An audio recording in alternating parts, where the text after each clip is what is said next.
Hello everyone, welcome back to the channel.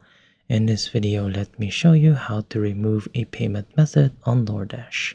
Now don't forget to hit that like and subscribe and hit the notification bell so you're updated whenever we upload a new video.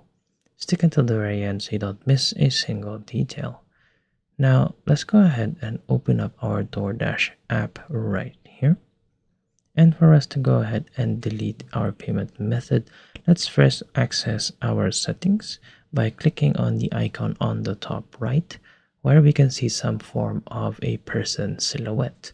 So go ahead and click on that icon. And then we should be able to see our account settings. And in one of the options, we should be able to see payment methods. So go right on ahead and click on this.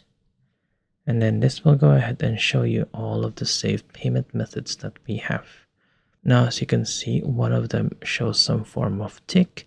This means that this is your default payment card and cannot be removed unless you go ahead and change the default payment card.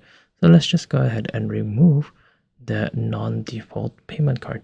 To do that, all we need to do is to swipe left on the card itself until we can see that red icon right here. And as you can see, for us to go ahead and fully delete this, well, just go ahead and swipe all the way to the left. And there you go.